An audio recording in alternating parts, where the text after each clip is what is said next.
by the end of this video, you should understand what Bitcoin is. Some of you may not, because sometimes understanding something, you have to be a part of it and kind of just mingle with it. Get your hands dirty, so to speak, to really get a true appreciation and true understanding of what it is. Especially a lot of older people, a lot of boomers that don't really understand technology. It's not going to resonate as well. Even actually, a lot of people my age, younger, don't understand what it is. So it's not an age restricted limitation as far as knowledge and understanding it. I think it's just a matter of explanation or desire to want to know what it is, to want to know more about it. It's a new asset class, cryptocurrency in general. So let's talk about Bitcoin. Let's talk about it. First, I want to address this little article. In 2014, regulators in New York were exploring ways to control Bitcoin. They were trying to control it. The thing about Bitcoin, it can't be controlled. You cannot control Bitcoin. That is one of the amazing things about it. One of the things that makes it so valuable, so important. Nobody controls it. It is a borderless currency. So, the biggest banks in Wall Street were fretting. They were fretting that if they regulated cryptocurrencies, that would also legitimize it. And they couldn't have that. They couldn't have that. No. They gotta get their fingers in it. That would threaten the finance industry. The guys that caused the 2008 financial collapse, which is one of the things that sparked Bitcoin and really gave it some steam. They tried to sow doubt, which they did. Oh, they did. Many seeds of doubt. Every bad thing that you've heard, every piece of media talking bad about crypto, about Bitcoin, was all bullshit. Was all paid for by these people because they didn't have a foothold on it. But they've all done a 180. It's kind of amazing. It's really amazing. Jamie Dimon, chief executive of JP Morgan, the nation's largest bank, he called Bitcoin a terrible store of value that was also being used for illicit purposes. This talking point, that Bitcoin was being used for illicit purposes, because it has anonymity, like digital bearer bonds, essentially, right? You can move millions of dollars around with anonymity. So people were using it for illicit purposes, just like any other currency in the history of man. What hasn't been used for illicit purposes? That's an absurd thing. But that's one of the talking points that they used to kind of hammer, Bitcoin bad, oh. To date, this says there are 75 million individual Bitcoin users. There's actually more like 85 million users. This was written in July, up from 3 million 7 years ago. So that is a pretty big increase in overall usage. And that's from institutional buyers. You got countries turning it into a national currency like El Salvador. There is so much going on with Bitcoin. It is amazing. And we are still in the infancy stage of this thing. We are at the beginning, okay? Most people agree that in the future, it might be 10 or 20 years, or it might be sooner. Effectively, all assets are going to be in digital format. All assets are going to be in digital format. That is one of the most important things you can take away from this. So all assets, all of them. There's a reason why every bank, hedge fund, all these big institutions are putting Bitcoin on their balance sheets. JP Morgan created their own coin to seek to address the complex challenges of cross-border payments. So consider it. That's literally what Bitcoin is. They're so anti-Bitcoin, Bitcoin bad. Let's create our own digital currency, to tell them that it's to help cross-border payments. Like they give a shit. You really think they care about cross-border payments? No, they care about their bottom line. Think about Bitcoin, right? It has no borders. It has no governing body. There is no central oversight. There's no central body that has control over Bitcoin, okay? It cannot be shut off. It cannot be shut down. It cannot be turned off. It cannot be counterfeited. It cannot be faked. It cannot be manipulated. Well, the market, that's a gray area. We'll get into that. But Bitcoin itself, it can't be shut down, okay? It can't be stopped. It can't be like, we're going to shut it down. No, they can regulate it, but they can't stop it. That's why all these big institutions have done a complete 180 and are jumping on board. El Salvador made it a national currency. Mexico, they're trying to make it a national currency. So one of the reasons why it holds value, why it is so valuable. Like, why is it so valuable? Bitcoin is deflationary. What does that mean? So with Bitcoin, there is a finite supply. There is a fixed amount, meaning there is 21 million Bitcoins that will ever be in existence. That will ever ever. The max supply of Bitcoin, 21 million, max supply. Total, the circulating supply right now, there are not about just shy of 19 million in circulation right now. Okay, max supply 21 million. That cannot be changed. Okay, that is set in digital stone. The total market cap when Bitcoin was 20,500 billion, more money was put in. The price of every individual token was up and up and up and up. The more money goes in, over time, Bitcoin is going to be worth $100,000, $1 million.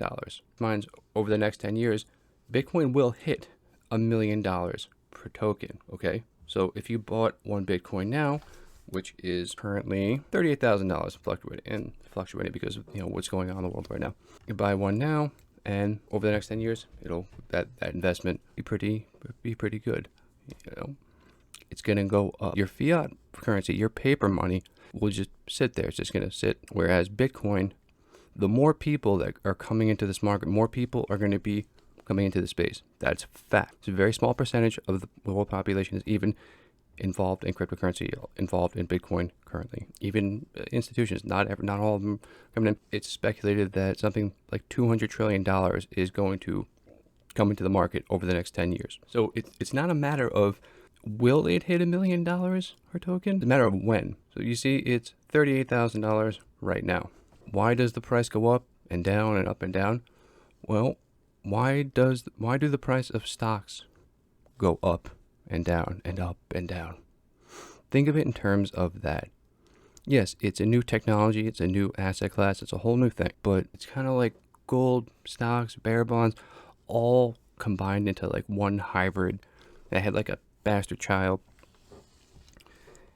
and it is secure. It's like storing your money in a safety deposit box in Fort Knox. When it hit $65,000 per token, per individual Bitcoin, the market cap was 1.18 trillion.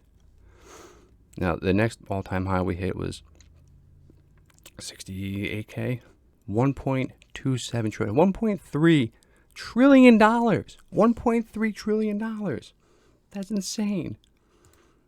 And Bitcoin per individual token was just shy of $70,000. So when you wonder, you ask, where does the value of Bitcoin come from? Why is it valuable? What makes it so valuable?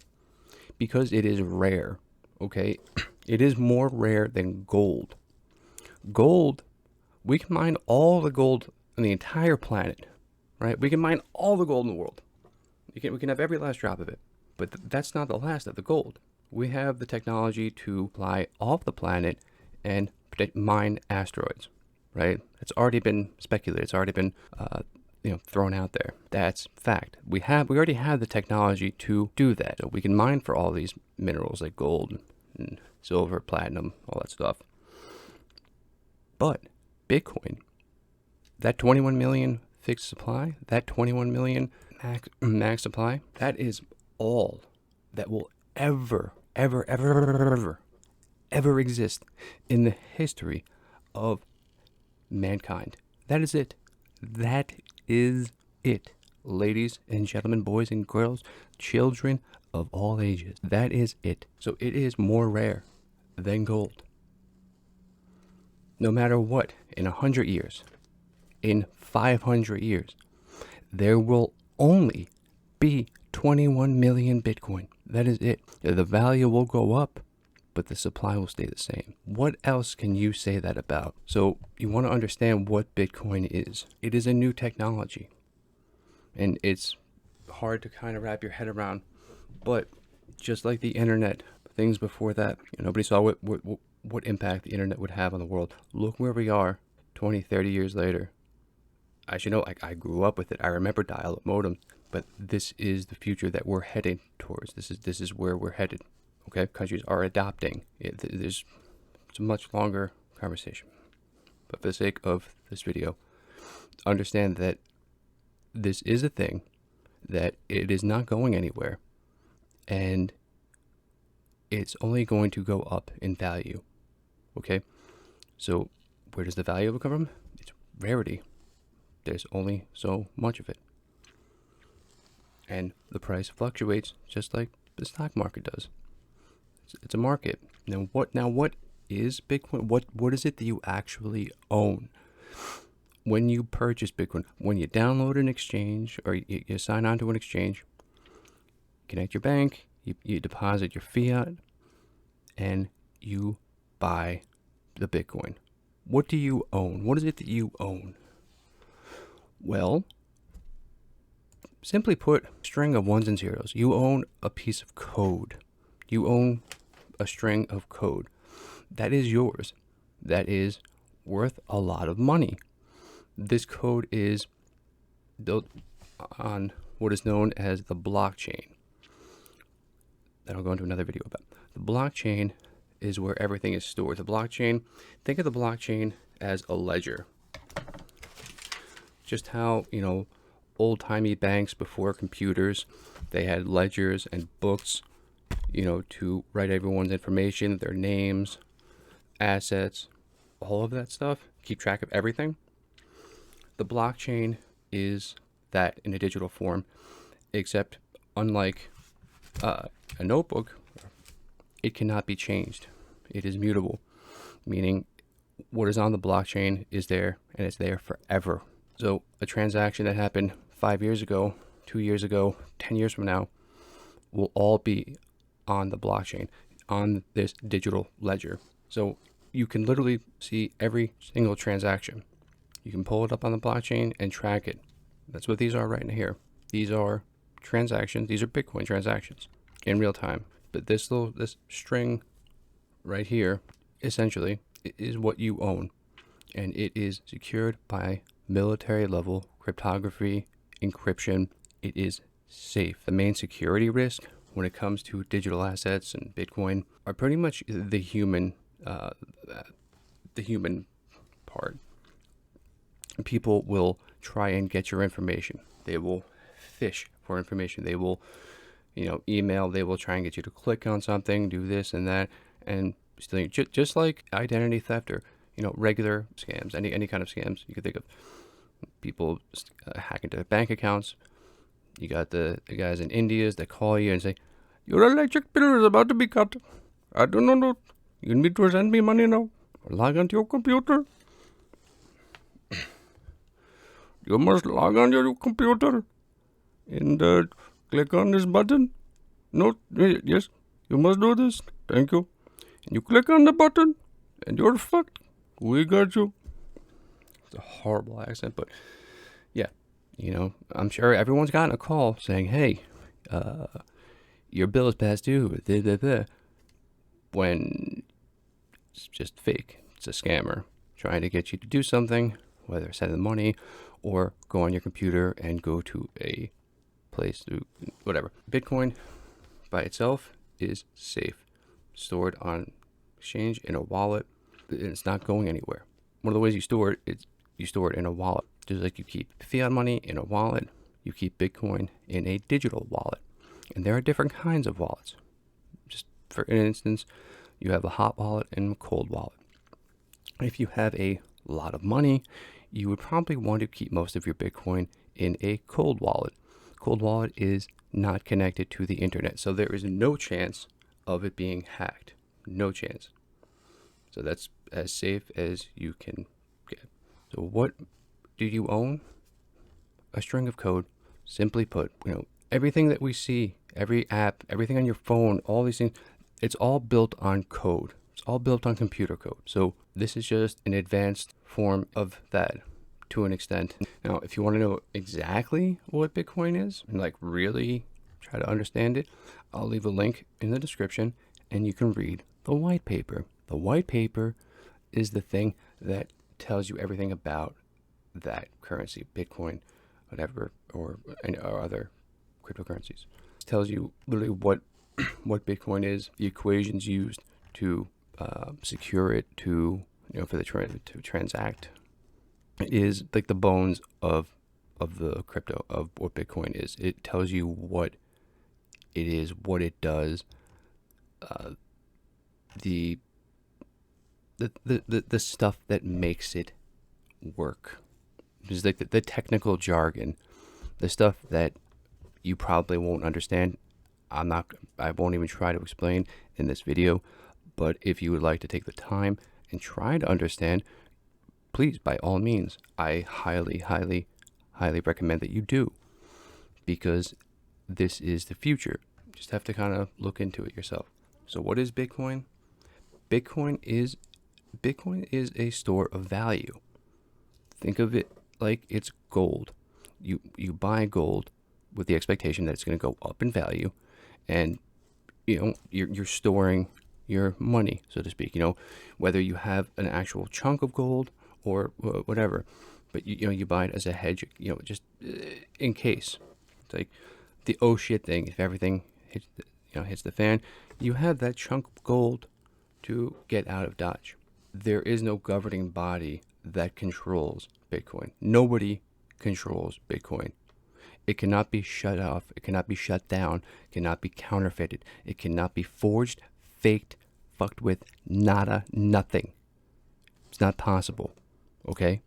It is finite. There is a max supply. There is 21 million that will ever be in existence. No more than that. That is it. The value comes from people buying it. The more people that learn about it, there were 3 million users of Bitcoin in 2015, right? Let's look. This is 2015. The market cap of Bitcoin was $3 billion. So when the total users, the amount of people that had Bitcoin was only 3 million, the market cap of Bitcoin was 3 billion. In 2015, the price of Bitcoin was $200. $200. That's pretty amazing. So you want to know why Bitcoin goes up in value or down in value, where its value comes from, why it's valuable, why it's worth something, and why it's going to continue to go up over time. That's not an if, maybe, and that is definitive. That is definite, because more people are going to be coming into the space in time. Only a handful of people are in it now. 80 million people, individual people, own Bitcoin or individual wallets. In 2015, only 3 million people owned Bitcoin, and the price of Bitcoin was $300. Total market cap, $3 billion. Fast forward to 2020, market cap was say about $200 billion, right? Price of Bitcoin, well, it was $11,000, between $10,000 and $11,000. Capital inflow, capital outflow, up, down. Pretty simple. You look at today, when millions more people have adopted Bitcoin, the price went up. The beginning of the bull run of late 2020, stimulus checks. What makes what made Bitcoin go up? All right, you can look. Stimulus checks. Boom, we get a spike. Boom, boom. Price just starts soaring. Institutions start buying. Michael Saylor, Elon Musk, all these people are talking about Bitcoin, Bitcoin, Bitcoin. And we're on lockdown. The price goes up and up, up. We hit 40K. We get a pullback. We go all the way up to 65K. We got 70 million people that have adopted. We had the dip. We had a big sell-off, which was flat out manipulation. There was actually an article written 2 days prior to this mapping out exactly what would happen. So think about this market. It's the Wild West. So what is inside trading in regard to the stock market in the crypto space happens all the time, and it is not illegal. So, a couple billionaires can get together and say, hey, let's bump this. And they can. They just can. And here, 68,000, 1.2 trillion, 80 million people. So the more people that come into this space, the more people that adopt Bitcoin, the more people that buy Bitcoin, the price is going to continue to go up. The more institutions that come into this space, that are going to be coming in, that are going to be adopting, the price will go up, okay? Only 80 million people currently, individually, have Bitcoin. How many people are there in the world? Over 7 billion. The price is going to go up. We've only seen, this is the tip of the iceberg. This is the infancy stage, ladies and gentlemen. Yeah, a lot of people thought, the bull run. I sat in the diner with my uncle, and right at this time I said, hey, you should buy this. Buy Ethereum, buy Bitcoin. It's going to go up. It's going to go up. I'm telling you. Didn't listen to me. What are you talking about? Oh, Bitcoin. Shut up. You don't know what you're talking about. Yeah, well, okay. In summation, what is Bitcoin? What do you own? Where does the value come from? Why does it go up? down, and all of these things. What you own simply is a piece of digital code. You own a piece of code that is highly secured with military grade encryption, cryptography, hence the name cryptocurrency. It is very, very, very secure. Why is it so valuable? There's a finite supply. There's only 21 million that will ever exist, and currently there's 19 million. The more people, why does the price go up? Why will the price go up? Because more people are going to be coming into the space. Bitcoin is essentially a household name at this point. Brand recognition, okay? Brand recognition. Bitcoin will drive Bitcoin up. More people coming into the space, more people buying, the price will go up. Institutions all have it on the balance sheet. They're all going to have it on their balance sheets. So the more big money coming in, the price will go up. Countries adopting it as currency, price will go up. So this is the future, ladies and gentlemen. This is the future. If you have any questions, please drop a comment, like and subscribe if you actually liked the video. If you didn't, don't. Obviously, join the Discord if you want to continue the conversation, if you want to learn more, if you want to know more, if you want to, talk about any and everything having to do with crypto. Thank you for tuning in. If anyone is even watching at this point, doubtful, but peace.